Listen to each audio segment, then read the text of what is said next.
বর্ষার ঘনঘটা শুরু হয়ে গেছে। আকাশ একদম কালো মেঘে পরিপূর্ণ। বর্ষা এবারে মনে হচ্ছে আগামী আসবে। তো যাই হোক, এক পশলা বৃষ্টিও এখানে হয়ে গেছে।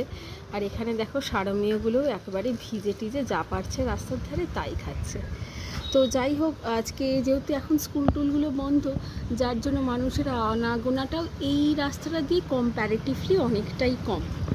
আমাদের এখানে জবা গাছটাতে খুব ফুল ধরছে আজকাল, কিন্তু আজকে হয়তো ফুলগুলো সমস্ত তুলে নেওয়া হয়েছে। এই যে বেশ কতগুলো কুঁড়ি এসছে, এই কুঁড়িগুলোতে কালকে ফুল ধরবে। একদম পুরো গাছটা এই সিজনের জন্যই হয়তো আরও বেশি করে ফুলে ফুলে ভরে যাচ্ছে।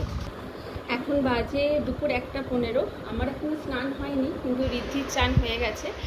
আর এখন যেহেতু ছুটি, আমাদের দুজনেরই ছুটি, যার জন্য ঋদ্ধিকে আমি সকালবেলা থেকেই একটা দায়িত্ব যেটা দিয়ে রাখি, সেটা হচ্ছে যে সকালবেলা উঠে আগে স্নান না করেও আগে জামাকাপড় ছেড়ে তুমি আগে ঠাকুরকে খেতে দিয়ে নেবে, তারপরে আমরা যে কোনো কাজে নিজেদেরকে এঙ্গেজ করব।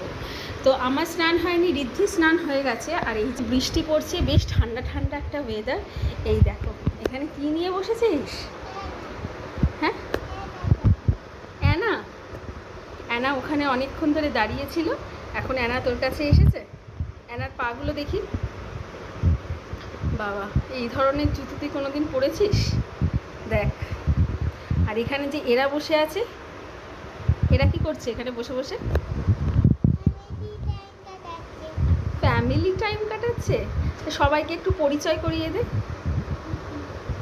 একটু পরিচয়।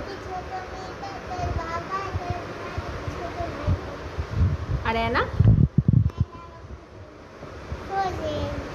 হ্যাঁ, অ্যানা ফ্রোজেন। অ্যানা মুভ করে না। আচ্ছা, আর ঠাকুরের পুজো আজকে করেছিস তো সকালবেলা? আর একবার আজকে স্নান করে উঠেও সকালবেলা ধূপ দেয়নি, স্নান করে উঠেও ধূপ দিয়েছে। আর ছোট্ট একটা ঘন্টি মতো আছে, সেই ঘন্টিটা দিয়ে আবার ঠাকুরকে জাগরণ দেবে, জাগরণ দিয়েও ধূপ দেবে ঠাকুরকে। আর এখানে এখন এই যে বসে আছে সমস্ত পরিবার নিয়ে। পরিবার শুধুমাত্র এইখানেই নয়, আরও কিছু পরিবারের সদস্য রয়েছে, তারা তো গোমরা মুখে বসে থাকবে, তারা যে ওখানে আছে। হ্যাঁ, তাদেরকে নিয়েও একটু পরিবারে ইনক্লুড কর, একটু কোয়ালিটি টাইম কাটা, ভালো লাগবে তো। পরিবারের বাকি সদস্যরা এখানে সমস্ত গোমরা মুখে বসে আছে। আর এর দেখো খুব রাগ হয়েছে। হ্যাঁ রে, তোর খুব রাগ হয়েছে বুঝি। এখানে সমস্ত বসে আছে, আর এখানে হচ্ছে দুটো চারটে একদম উল্টে শুয়ে আছে। আচ্ছা, এরগুলো